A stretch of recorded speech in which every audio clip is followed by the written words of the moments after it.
ಇದು ಸಾವಿತ್ರಿಬಾಯಿ ಫುಲೆಯವರ ನಿಜ ಜೀವನದ ಕಥೆ. ಶಿಕ್ಷಣದ ಮೂಲಕ ಜಾತಿ ಲಿಂಗ ಅಸಮಾನತೆಗಳನ್ನು ಪ್ರಶ್ನಿಸಿದ ಅಪೂರ್ವ ಕ್ರಾಂತಿಕಾರಿಣಿಯ ಕಥನ.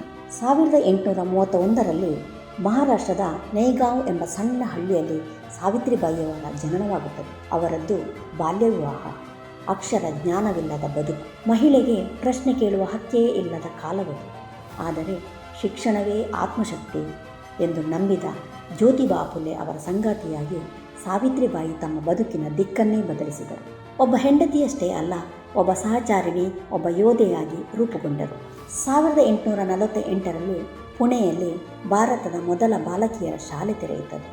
ಆ ದಿನ ತೆರೆದದ್ದು ಕೇವಲ ಕಟ್ಟಡವಲ್ಲ, ಸಮಾಜದ ಕಣ್ಣು ತೆರೆದ ಕ್ಷಣವದು. ದಲಿತ ಅಸ್ಪೃಶ್ಯ ಮಕ್ಕಳಿಗೂ ಶಾಲೆಯ ಬಾಗಿಲು ತೆರೆದರು. ಮಹಿಳೆಯರಿಗೆ ನೀವು ಕಲಿಯಬಹುದು, ಅಷ್ಟೇ ಅಲ್ಲ ನೀವು ಶಿಕ್ಷಕಿಯೂ ಆಗಬಹುದು ಎಂದು ತರಬೇತಿ ನೀಡಿದ ಮೊದಲ ವ್ಯಕ್ತಿ ಸಾವಿತ್ರಿಬಾಯಿ ಫುಲೆ. ಶಾಲೆಗೆ ಹೋಗುವ ದಾರಿಯಲ್ಲಿ ಅವರ ಮೇಲೆ ಕಲ್ಲು ಎಸೆಯಲಾಯಿತು, ಮಣ್ಣು ಸೆಗಣಿ ಎಸೆಯಲಾಯಿತು. ದಲಿತ ಮಕ್ಕಳಿಗೆ ಅಕ್ಷರ ಕಲಿಸುವುದನ್ನು ಸಹಿಸದವರು ಮಾಡಿದ್ದು ಈ ಕೃತ್ಯ. ಆದರೂ ಪ್ರತಿದಿನ ಸೀರೆಯ ಜೊತೆ ಒಂದು ಹೆಚ್ಚುವರಿ ಬಟ್ಟೆ ಹೊತ್ತುಕೊಂಡು ಶಾಲೆಗೆ ಹೊರಟರು. ಸಾಮಾಜಿಕ ಬಹಿಷ್ಕಾರ, ಅವಮಾನ, ಬೆದರಿಕೆ ಎಲ್ಲವೂ ಎದುರಾದವು. ಆದರೆ ಫುಲೆ ದಂಪತಿಗಳು ಒಂದು ಹೆಜ್ಜೆಯೂ ಹಿಂದೆ ಸರಿಯಲಿಲ್ಲ, ಶಿಕ್ಷಣ ನೀಡುವುದನ್ನು ನಿಲ್ಲಿಸಲಿಲ್ಲ. 1854ರಲ್ಲಿ ಹೊರಬಂದಿತು ಕಾವ್ಯ ಫುಲೆ. ಇದು ಕೇವಲ ಕವನ ಸಂಕಲನವಲ್ಲ, ಮಹಿಳಾ ಮತ್ತು ದಲಿತ ಚಿಂತನೆಯ ಮೊದಲ ಸಾಹಿತ್ಯದ ಧ್ವನಿ. ಬಾವನ್ ಕಾಶಿ ಸುಬೋಧ್ ರತ್ನಾಕರ್ ಒಂದು ನೀತಿ ಪಠ್ಯ. ಅದರ ಸಂದೇಶ ಸ್ಪಷ್ಟ: ಧರ್ಮಕ್ಕಿಂತ ಮಾನವೀಯತೆ ದೊಡ್ಡದು, ಶಿಕ್ಷಣವೇ ನಿಜವಾದ ಮುಕ್ತಿ. ಸಾವಿತ್ರಿಬಾಯಿ ಬರೆದದಷ್ಟೇ ಅಲ್ಲ, ಅವರ ಬದುಕೇ ಬರಹವಾಗಿತ್ತು. ವಿಧವೆಯರ ಮೇಲೆ ನಡೆಯುತ್ತಿದ್ದ ಅನ್ಯಾಯಗಳನ್ನು ಕಂಡು ಆಶ್ರಯ ಗೃಹ ಸ್ಥಾಪಿಸಿದರು.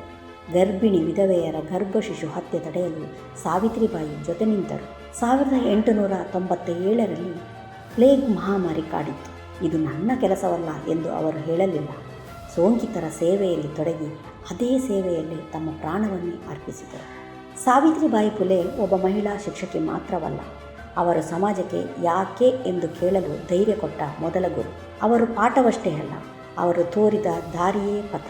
ಶಿಕ್ಷಣ ಒಂದು ಪುಸ್ತಕ ಅಲ್ಲ, ಅದು ಒಂದು ಹೋರಾಟ. ಆ ಹೋರಾಟದ ಹೆಸರು ಸಾವಿತ್ರಿಬಾಯಿ ಫುಲೆ.